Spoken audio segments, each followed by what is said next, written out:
2 Coríntios 10. Eu, Paulo, pela mansidão e pela bondade de Cristo, apelo para vocês. Eu que sou humilde quando estou face a face com vocês, mas audaz quando ausente. Rogo-lhes que, quando estiver presente, não me obriguem a agir com audácia, tal como penso que ousarei fazer, para com alguns que acham que procedemos segundo os padrões humanos.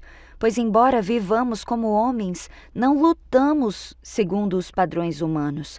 As armas com as quais lutamos não são humanas. Pelo contrário, são poderosas em Deus para destruir fortalezas. Destruímos argumentos e toda pretensão que se levanta contra o conhecimento de Deus e levamos cativo todo pensamento para torná-lo obediente a Cristo. E estaremos prontos para punir todo ato de desobediência, uma vez completa a obediência de vocês. Vocês observam apenas a aparência das coisas. Se alguém está convencido de que pertence a Cristo, deveria considerar novamente consigo mesmo que, assim como ele, nós também pertencemos a Cristo.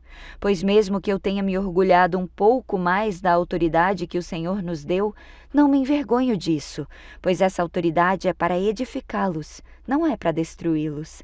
Eu não quero que pareça que eu estou tentando amedrontá-los com as minhas cartas, pois alguns dizem, as cartas dele são duras e fortes, mas ele pessoalmente não impressiona, e a sua palavra é desprezível. Saibam tais pessoas que aquilo que somos em cartas quando estamos ausentes, seremos em atos quando estivermos presentes. Não temos a pretensão de nos igualar ou de nos comparar com alguns que se recomendam a si mesmos. Quando eles se medem e se comparam consigo mesmos, agem sem entendimento. Nós, porém, não nos gloriaremos além do limite adequado, mas limitaremos o nosso orgulho à esfera de ação que Deus nos confiou, a qual alcança vocês, inclusive. Não estamos indo longe demais em nosso orgulho, como seria o caso se não tivéssemos chegado até vocês, pois chegamos a vocês com o Evangelho de Cristo. Da mesma forma, não vamos além dos nossos limites, gloriando-nos de trabalhos que outros fazem. A nossa esperança é que, à medida que for crescendo a fé que vocês têm, nossa atuação entre vocês aumente cada vez mais, para que possamos pregar o Evangelho nas regiões que estão além de vocês, sem nos vangloriarmos de trabalho já realizado em outro território. Contudo, quem se gloriar, glorie-se no Senhor, pois não é aprovado quem a si mesmo se recomenda, mas aquele a quem o Senhor recomenda. 2 Coríntios 11. Eu espero que vocês suportem um pouco da minha insensatez. Sim, por favor, sejam pacientes comigo. O zelo que eu tenho por vocês é um zelo que vem de Deus. Eu os prometi a um único marido, Cristo, querendo apresentá-los a Ele como uma virgem pura. O que eu receio e quero evitar é que, assim como a serpente enganou Eva com astúcia, a mente de vocês seja corrompida e se desvie da sua sincera e pura devoção a Cristo. Pois se alguém lhes vem pregando um Jesus que não é aquele que pregamos, ou se vocês acolhem um espírito diferente do que acolheram, ou um evangelho diferente do que aceitaram, vocês o suportam facilmente. Todavia, eu não me julgo nem um pouco inferior a esses superapóstolos.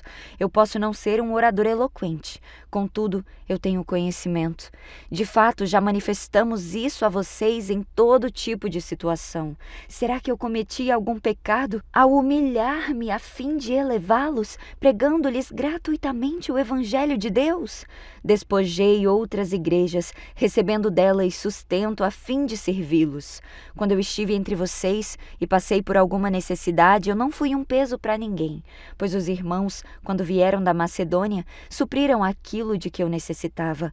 Eu fiz tudo para não ser pesado a vocês, e continuarei a agir assim. Tão certo como a verdade de Cristo está em mim, ninguém na região da Acaia poderá privar-me deste orgulho. Por quê? Porque não os amo? Deus sabe que eu os amo e continuarei fazendo o que eu faço, a fim de não dar oportunidade àqueles que desejam encontrar ocasião de serem considerados iguais a nós nas coisas de que se orgulham. Pois tais homens são falsos apóstolos, obreiros enganosos fingindo-se apóstolos de Cristo. Isso não é de admirar, pois o próprio Satanás se disfarça de anjo de luz. Portanto, não é surpresa que os seus servos finjam que são servos da justiça. O fim deles será o que as suas ações merecem. Eu faço questão de repetir: ninguém me considera insensato, mas se vocês assim me consideram, recebam-me como receberiam um insensato, a fim de que eu me orgulhe um pouco. Ao ostentar este orgulho, eu não estou falando segundo o Senhor, mas como insensato. Visto que muitos estão se vangloriando de modo bem humano, eu também me orgulharei. Vocês, por serem tão sábios, suportam de boa vontade os insensatos. De fato, vocês suportam até quem os escraviza ou os explora, ou quem se exalta ou lhes fere a face. Para minha vergonha, eu admito que fomos fracos demais para isso. Naquilo em que todos os outros se atrevem a gloriar-se, falo como insensato. Eu também me atrevo. São eles hebreus? Eu também. São israelitas? Eu também. São descendentes de Abraão? Eu também. São eles servos de Cristo? Estou fora de mim para falar dessa forma. Eu ainda mais. Trabalhei muito mais. Fui encarcerado várias vezes. Fui açoitado mais severamente e exposto à morte várias vezes. 5 vezes recebi dos judeus 39 açoites. 3 vezes fui golpeado com varas. 1 vez apedrejado. 3 vezes sofri naufrágio. Passei 1 noite e 1 dia exposto à fúria do mar. Eu estive continuamente viajando de uma parte a outra. Enfrentei perigos nos rios, perigos de assaltantes, perigos dos meus compatriotas, perigos dos gentios, perigos na cidade, perigos no deserto, perigos no mar e perigos de falsos irmãos. Eu trabalhei arduamente. Muitas vezes fiquei sem dormir, passei fome e sede e muitas vezes fiquei em jejum. Suportei frio e nudez. Além disso, eu enfrento diariamente uma pressão interior, a saber, a minha preocupação com todas as igrejas.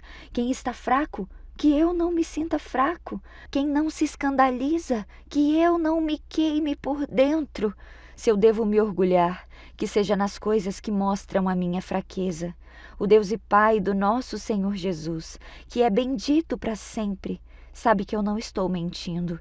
Em Damasco, o governador nomeado pelo rei Aretas mandou que se vigiasse a cidade para me prender.